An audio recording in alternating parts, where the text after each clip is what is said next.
बार ये कहते हैं कि भी भाजपा भगाओ और कांग्रेस को लाओ। हम जिताओ कैंडिडेट को टिकट देंगे और हम ऐसे कैंडिडेट को लेकर के आएंगे जो जीतेंगे तभी ना कांग्रेस की सरकार बना पाएगा। सीट कितनी आएगी, लेकिन कांग्रेस अपने बलबूते पर सरकार बनाएगी। गाड़ी चल रही है, उसको कहीं भारतीय रेल लिखा होता था, आजकल सब प्राइवेटाइजेशन हो गया, रेल प्राइवेटाइजेशन हो गया, कंपनियां हो गई। नमस्कार, GBN 24 न्यूज में आपका स्वागत है। मैं राजेश शर्मा। आज हमारे साथ विधानसभा चुनाव को लेकर खास बातचीत करने के लिए मौजूद है पूर्व मंत्री डॉक्टर ML रंगा, जो बावल विधानसभा क्षेत्र से कांग्रेस पार्टी के दावेदार हैं। टिकट को लेकर उनका क्या कुछ कहना है और चुनाव को लेकर क्या कुछ तैयारी है, आइए उनसे जानते हैं। जी रंगा सर।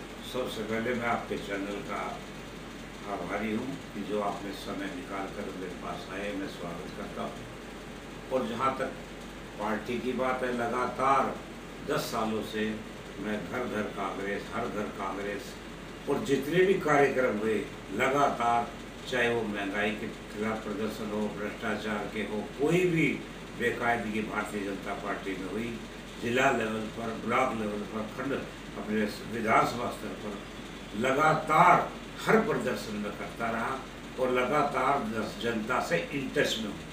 कोई ही गांव ऐसा होगा जिसमें मेरे 10-10 राउंड ना हुए हों, चाहे वो शादी ब्याह में जाता हूँ, चाहे किसी कंडोलेंस में जाता हूँ।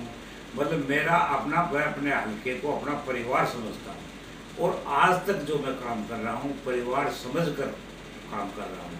जहाँ तक पार्टी की बात है, पार्टी के लिए काम कर रहा हूँ। लगातार पार्टी जहाँ ड्यूटी लगाती है, चाहे किसी भी जिले में लगाई हो, वहाँ काम किया। कोसली विधानसभा क्षेत्र में काम किया, कुरुक्षेत्र में काम किया। और जब हमारा लोकसभा चुनाव हुए, राज बब्बर जी के साथ हर गांव में जाकर के बहुत जोर शोर से हमने अभियान शुरू किया और मेरा सौभाग्य रहा कि मैंने हर गांव को कवर किया, हर ढाणी को कवर किया और हर मोहल्ले में जाकर के उनके लिए वोट मांगे। यही परिणाम है कि उनका लगभग 7.5 लाख वोटों का आना तो हमारी मेहनत दर्शाती है, हमारे कार्यकर्ताओं की मेहनत दर्शाती है और हमारी कांग्रेस पार्टी की मेहनत दर्शाती है। तो अब हमारा काम है पार्टी के लिए काम करना। और अभी पार्टी ने फिलहाल में कार्यक्रम बनाया है हमारे आदरणीय MP साहब श्री दीपेंद्र हुड्डा ने, कि वो हर विधानसभा में पदयात्रा कर रहे हैं और पदयात्रा एक 15 मुद्दों को लेकर के कर रहे हैं। हिसाब मांग रहे हैं कि भारतीय जनता पार्टी दे हिसाब, कांग्रेस मांगे हिसाब। किस चीज़ का? रोजगार में आपने कितने लगाने खाली पड़े हैं, वो क्यों नहीं लगाए? भ्रष्टाचार कितना है, घोटाले कितने हुए, चाहे वो हमारे वर्तमान मंत्री के हों या सरकार के हों, 50 घोटाले जो लिखे हैं।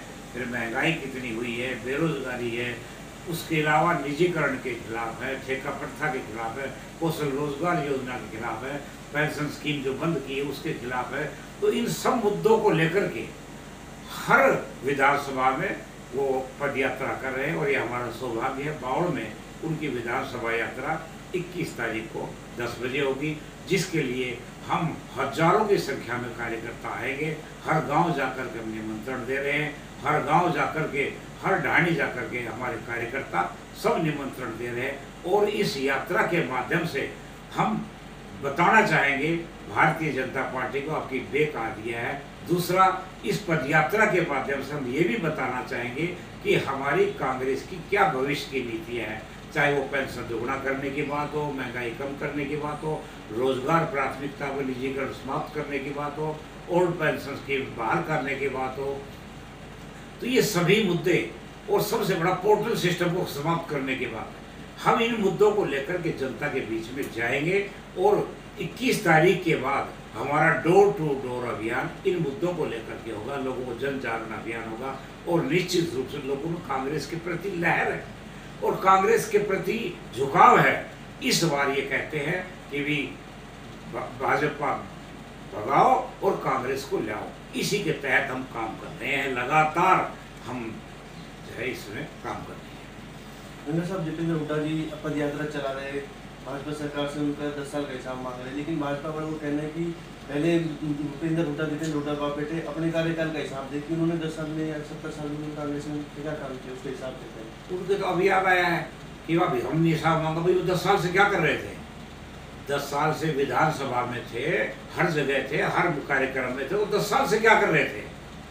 कोई 10 साल बाद कोई आकर के कोई किसी मुद्दे को उठा रहा है, हम तो ज्वलंत मुद्दे उठा रहे हैं, हम तो ज्वलंत मुद्दे की बात कर रहे हैं, और वो बताए पॉइंट होकर वो बात होगी, वो भी बैठ करके हमारे नेता बात करेंगे, क्या दिक्कत है? अभी हाल ही में अमित शाह जी आए थे, महेंद्रगढ़ में बड़ा कार्यक्रम था, ओबीसी का सम्मेलन था, बीसी का सम्मेलन था। वो कहीं ना कहीं कहते हुए कि बीसी का सम्मान होना चाहिए, और मुख्यमंत्री नायब श्रेणी को बढ़ाया, उन्हीं के नेतृत्व में विधानसभा चुनाव लड़ा जाएगा भारतीय जनता पार्टी की तरफ से। किस तरह देखते हैं आप? देखिए, सबसे पहले तो जब आप किसी कैंडिडेट को मुख्यमंत्री का घोषित कर देते हैं, तो जो दूसरे जो है वरिष्ठ नेता, उनके दिल में कहीं ना कहीं तो ठेस आती है, जो लगातार 20-20 साल से काम कर रहे हैं, 25-25 साल से काम कर रहे हैं, 6-6 बार जो सांसद बन चुके हैं। तो दूसरा, जो संविधान बचाओ जो था अभियान, उसके तहत SC-BC ने मिलकर के पूरे देश में कांग्रेस को वोट दिया। अब ये उसको इकट्ठा करना चाहते हैं, हम BC को लुभावने वादे करना चाहते हैं। आप जो क्रीमिलियर था 8 लाख का करना चाह रहे हैं। 10 साल से पहले कहाँ गए थे? 10 साल पहले करते तो हमारे बच्चों को लाभ मिलता। आज उसका लाभ लेने का कोई फायदा नहीं। इसी का कारण है कि आज कांग्रेस की लहर के कारण ही हमारे बावड़ हो, चाहे रेवाड़ी हो, कहीं भी हो, कितने ही प्रत्याशी आ चुके हैं कि भाई हम भी चुनाव लड़ेंगे, हम भी चुनाव। हमारे बावड़ में तो 20 से ज़्यादा कैंडिडेट आ चुके हैं। और जहाँ तक टिकट का सवाल है, ये तो देखो पार्टी ने फैसला कर लिया। हमारे माननीय हमारे प्रभारी दीपक बाबरिया जी और हुड्डा साहब, और पूरी हमारी कार्यकारिणी की मीटिंग हुई थी सोनीपत में। वहाँ दीपक बाबरिया जी ने कह दिया कि टिकट के लिए हमारे चक्कर लगाने की जरूरत नहीं है, हम अपनी ग्राउंड रिपोर्ट लेंगे और रिपोर्ट के आधार पर हम जिताऊ कैंडिडेट को टिकट देंगे, और हम ऐसे कैंडिडेट को लेकर के आएंगे जो जीतेंगे, तभी ना कांग्रेस की सरकार बना पाएंगे। तो ज़्यादा से ज़्यादा ये कहा कि अगर कोई ज़्यादा ही हमारे से मिलने का इच्छुक है तो अपना बायोडाटा हमारी मेल पर छोड़ दो, हमारे यहाँ जो चक्कर काटेगा। ऐसा नहीं कि भाई चक्कर काटने से ना किसी का कोटा सिस्टम है, ना किसी की सिफारिश है।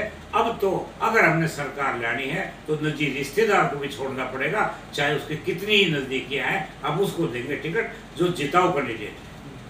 बावल विधानसभा की बात करें, टिकट की दावेदारी बहुत सारे उम्मीदवार जता रहे हैं। क्या लगता है आपको, एक अनार सौ बीमार वाली हालत है, किन को टिकट मिलेगी, किन को नहीं मिल सकती? देखिए, मैं पहले कह चुका हूँ, प्रजातंत्र में हर व्यक्ति को टिकट मांगने का अधिकार है।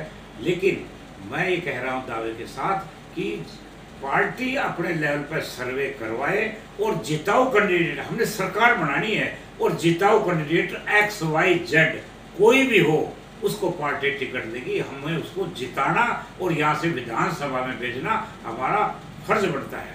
तो इसलिए हमने ये निर्णय लिया हुआ है, चाहे पार्टी मुझे दे, चाहे किसी और भी किसी को दे, अच्छा कैंडिडेट उसको दे, तो क्या दिक्कत है।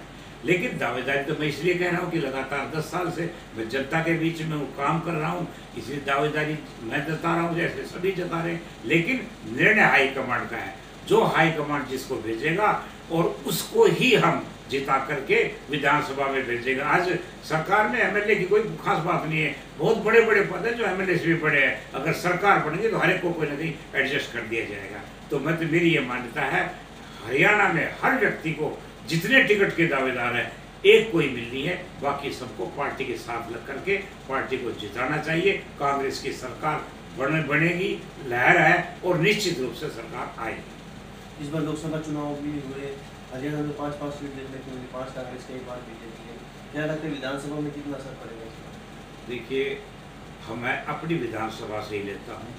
पिछली बार यहाँ से जो हमारे सांसद थे वो 95,000 से लीड की थी, और इस बार वो 22,000 से है।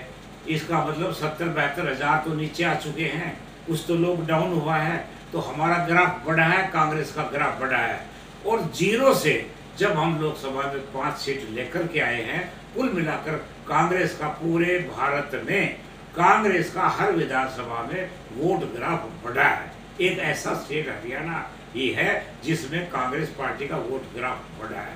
तो इसलिए वैसे भी अगर विधानसभा वाइज भी देखें तो हम 46 विधानसभाओं में हमने जीत हासिल की है। तो आने वाले समय में निश्चित रूप से कह सकते हैं कि लोकसभा का प्रभाव मुंह चढ़कर बोल रहा है और पार्टी आएगी। यहाँ के सांसद की आपने बात करी, इंद्रजीत सांसद है, लगातार उनको कहना है कि जो कैबिनेट में उन्हें जो दर्जा मिलना चाहिए वो नहीं मिला, और लगातार वे सांसद भी रहे, जीत के भी आए दक्षिण हरियाणा में, उनका अच्छा खासा प्रभाव है, यहाँ के नेता भी अच्छे माने जाते हैं। क्या लगता है आपको, कैप्टन अजय यादव ने पिछले दिनों भी हाल ही में कहा है कि अगर उनको जो कैबिनेट में अच्छा स्थान मिला था उनके साथ मेरी सहानुभूति है, वो इस्तीफा देकर आए और जनता के भाइयों के बीच में आकर बैठे, क्या लगता है आपको? देखिए, राव इंद्रजीत जी को किसी की सहानुभूति की आवश्यकता नहीं है। वो अपने दम पर 5वीं बार सांसद बने, पहले MLA बने हैं, और निश्चित रूप से वो बेदाग छवि, ईमानदार नेता है, अच्छी छवि के नेता हैं। और ये मंत्री बनाना, ये तो सरकार को उनको सम्मान देना चाहिए। तो ये तो मैं भी कहूँगा कि ऐसे व्यक्ति को सम्मान देने से पार्टी को फायदा है, पार्टी को ही तो फायदा है। अगर पार्टी फायदा नहीं लेना चाहती तो पार्टी का अपना काम है। मैं तो यही कहना चाहूँगा, अच्छे व्यक्तियों को पार्टी में, और दुख तो तब होता है जब एक बार जो बढ़ करके आते हैं उनको कैबिनेट मंत्री बना दिया जाता है, उनसे जूनियर 2 आदमी आते हैं उनको आप कैबिनेट में ले लेते हैं। तो ये कहीं ना कहीं, वो कहीं ना कहीं, लेकिन जो इलाके के लोग हैं वो आस रखते हैं कि जो विकास के मुद्दे वो फिर पीछे रह जाएंगे। इन बातों से डर होता है, तो इसलिए उनको बढ़ाना चाहिए था, ये हम सब कहते हैं, उनको सम्मान देना चाहिए था, वो सम्मान के लायक है। अभी 2 दिन पहले अजय चौटाला जी ने बढ़िया JJP के, उन्होंने कहा कि भाई भूपेंद्र हुड्डा को जो टिकट के लिए सोनिया गांधी के साड़ी का पल्लू उठाना पड़ेगा और वेणुगोपाल की चप्पल उठानी पड़ेगी, राहुल गांधी का कुर्ता खींचना पड़ेगा, इस तरह से उन्होंने बयान दिया। उसको किस तरह से देखते हो आप? देखिए, जो पार्टियां वो बयान देती है वो अपने हिसाब से देती है। राहुल गांधी जी ने अभी मीटिंग थी कार्यकारिणी की, उसमें हरियाणा के विषय में स्पष्ट कर दिया कि भी हमने जिताऊ कैंडिडेट को टिकट देनी है, हमारे यहाँ आने की जरूरत नहीं है, किसी को आने की, हमें पता है कौन सीट निकाल सकता है, सर्वे करवाएंगे, 3 बार सर्वे करवाएंगे, जिसका नाम आएगा उसको टिकट देंगे। तो इसमें किसी का पल्लू पकड़ने का, किसी भी जाने की तो कोई जरूरत ही नहीं। जब उन्होंने ये कह दिया कि हमारे किसी को चक्कर लगाने की जरूरत नहीं है, तो ये तो निश्चित रूप से है कि भी जो जिताऊ कैंडिडेट को टिकट दी जाएगी। और निश्चित रूप से भूपेंद्र कद्दावर नेता है, ना जीतने का तो कोई मतलब ही, उनके टिकट का तो कोई मतलब ही नहीं है, उनको तो घर बैठे टिकट मिलेगी। और उनकी तो रहनुमाई में जितने लोग काम कर रहे हैं, कार्यकर्ता सारे जिताऊ नेता है, तो वो तो अपने आप उनको टिकट पार्टी देगी। इस बार लोकसभा चुनाव में भी उनके टिकट में जो है अहम भूमिका रही टिकट बांटने में, क्योंकि वो अहम भूमिका रही, और वो सारी भूमिका पार्टी लेवल पर हुई है। राहुल गांधी जी ने कहा कि जो कैंडिडेट चाहे नए हों पुराने हों, जो जीतने वाले हों, हमें सांसद में सदस्य चाहिए। और यही कारण है कि 5 जो लोकसभा की सीटें आई हैं, वहीं कहीं राहुल गांधी जी के, हुड्डा साहब के, बावरिया जी के, हमारे उदयभान जी, तो इनके तालमेल से ये आई है। और जो हारे हैं उनका भी आप देखिए, कोई हमारे 18,000 से हारे, कोई 20,000 से हारे, तो टिकटों के चयन में कोई किसी प्रकार की कोई दिक्कत नहीं आई। तो इस बार के चुनाव को लेकर क्या लगता है आपको, कितनी सीट की उम्मीद करते हैं आप? मैं तो ये निश्चित रूप से कहता हूँ सीट कितनी आएगी, लेकिन कांग्रेस अपने बलबूते पर सरकार बनाएगी। जिस तरह का माहौल है, पूरा एक जनसैलाब जो मीटिंगों में आ रहा है, एक तरफा सा माहौल लग रहा है। तो संख्या तो बीजेपी वाले कहते थे कि हमारे 70 पार 75 पार, हम तो ये कहते हैं कि हमारा बहुमत आएगा, पार्टी सरकार बनाएगी। एक सवाल और रंगा साहब, अपनी टिकट और जीत को लेकर कितना आश्वस्त है? अगर पार्टी चयन करती है, पार्टी ये समझती है कि मैं जिताऊ मानती है, तो मैं निश्चित रूप से मेहनत कर रहा हूँ और मेहनत करूँगा, और सीट कांग्रेस पार्टी की झोली में डाल करके देना, ये मेरा काम है। अगर आप इस बार आपको मौका मिला तो क्या प्राथमिकता रहेगी बावड़ विधानसभा? बावड़ विधानसभा में प्राथमिकताएं यहाँ के लिए अच्छा कोई हॉस्पिटल हो, अच्छी शिक्षा का केंद्र हो, कोई पॉलिटेक्निक नहीं, तकनीकी संस्थान नहीं।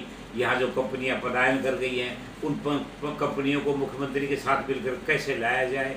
यहाँ के लोकल लोगों को रोजगार की जो पहले सरकार बात कर, JJP ने जो दिया था कार्ड कि 75% हम लोगों को लेकर के आएंगे, वो 75% निकाल और दिए। अब हमारे यहाँ न्यू रेवाड़ी जंक्शन बना है, वहाँ 3,000 मुलाजिम काम कर रहे हैं, ठेका प्रताप है, एक भी तो हरियाणा का नहीं है। जो गाड़ी चल रही है उसको कहीं भारतीय रेल लिखा होता था, आजकल सब प्राइवेटाइजेशन हो गया, रेल प्राइवेटाइजेशन हो गया, कंपनियाँ हो गई। तो हम चाहेंगे जो भर्तियाँ हो वो नियमित रूप से हो, और हमारा ये संकल्प भी है कि हम रेगुलर रूप से परिवार में कम से कम एक सदस्य को नौकरी देंगे, तो कम से कम 7 सदस्य काम करेगा, उनका परिवार खुशहाल रहेगा।